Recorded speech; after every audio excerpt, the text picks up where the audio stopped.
हमारे फ्रेंड्स हैं उनका वेलकम करता हूँ। आप लोगों का शुक्रिया करता हूँ कि आपने इस प्रेस कॉन्फ्रेंस के लिए टाइम निकाला। तो ये प्रेस कॉन्फ्रेंस इस सिलसिले में ऑर्गेनाइज की जा रही है कि पिछले कुछ हफ्तों से आपने देखा होगा कि जम्मू पुलिस जो क्रिमिनल्स के खिलाफ कितनी एक्टिव है, कितनी कार्रवाइयाँ आसपास आपने देखी होंगी हो रही है।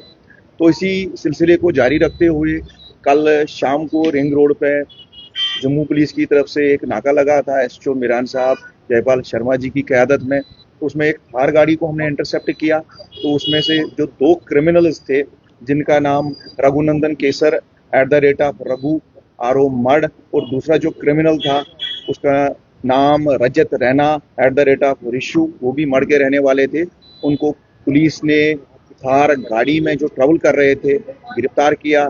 थार गाड़ी को सीज किया गया। उसके बाद जब सर्च उनकी हुई तो उनसे 2 पिस्टल और 4 राउंड भी बरामद हुए। इसका मतलब है कि क्रिमिनल्स के खिलाफ कार्रवाइयाँ जारी है और साथ ही साथ जिनके पास भी इलीगल आर्म्स एमुनिशन है वो रिकवर करने की कोशिश हो रही है। तो इसी सिलसिले को आगे बढ़ाते हुए कल शाम हमने इन क्रिमिनल्स से 2 पिस्टल और कुछ लाइव कार्ट्रिजेस या एमुनिशन कहेंगे वो बरामद किया है। इस सिलसिले में कल हमें पहले एक कंप्लेंट आई थी कि सवरन पैलेस में एक फंक्शन चल रहा था मीरान साहब में, जिसमें कुछ गुंडे बदमाश आए थे, उन्होंने फायर किया था।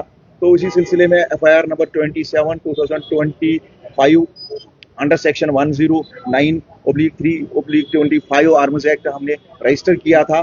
तो अकॉर्डिंगली इन्वेस्टिगेशन टीम ने अपना काम स्टार्ट कर दिया एसओ साहब की क़यादत में।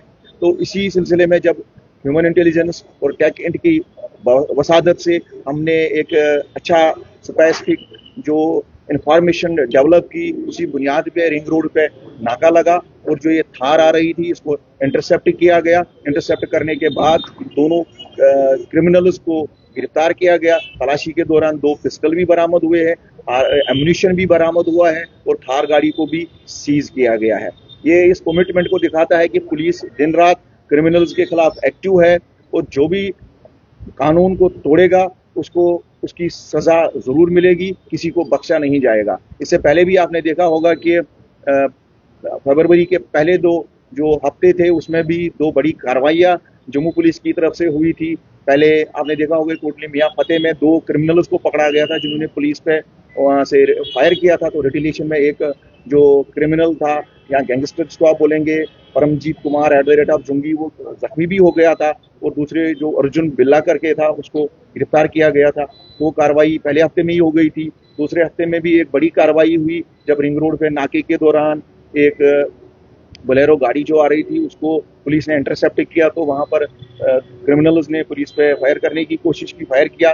तो जवाबी कार्रवाई में एक जो दिलजोत पंजाबी करके क्रिमिनल था या गैंगस्टर था उसको पुलिस ने उसी वक्त गिरफ्तार किया था और दूसरा उसका जो साथी था अन्नू, आप समझ रहे हैं कि कुटवा का रहने वाला है, उसको भी गिरफ्तार किया गया है। इसका मतलब है कि इस हफ्ते में भी कार्रवाई हुई है। कल जो कार्रवाई हुई है साथ साथ पूरे फरवरी या जनवरी से लेकर हमारी कार्रवाइयाँ गैंगस्टर्स के खिलाफ जो क्रिमिनल एलिमेंट्स हैं वो जारी है।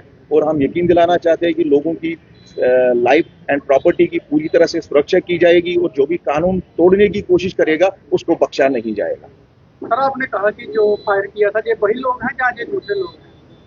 हाँ बिल्कुल, जिन्होंने कल सवरन पैलेस पर फायर किया था वहां पर तो उन्हीं लोगों को तो हमने चंद घंटों के अंदर ही गिरफ्तार किया। आप समझ सकते हैं कि पुलिस कितनी एक्टिव है कि चंद घंटों के अंदर ही इनपुट डेवलप किया गया, स्पेसिफिक इन्फॉर्मेशन डेवलप की गई और कुछ घंटों के अंदर ही इनको गिरफ्तार किया गया। ये वही लोग हैं। इस तरह से शादी के फंक्शन में इनकी तरफ से जो फायरिंग की गई है इसके पीछे का मकसद तो अभी तक कुछ पता चला? वो इन्वेस्टिगेशन हो रही है कि हम देख रहे हैं कि इनके कनेक्शंस किन लोगों के साथ जुड़े हुए, क्या कोई पीछे और भी गैंग है जो उसके पीछे काम कर रहा है, उनके खिलाफ भी कार्रवाई की जाएगी। That's a matter of investigation. भी कोई मुकदमे दर्ज हुए वो भी हम इसमें देख रहे हैं कि अभी हमारी तरफ से बाकी पुलिस स्टेशन के साथ भी कम्युनिकेशन हो रही है कि इनका क्या क्रिमिनल बैकग्राउंड है, इनकी क्या क्रिमिनल इन्वॉल्वमेंट है। जैसे चीजें सामने आ जाएंगी आपके साथ शेयर किया जाएगा।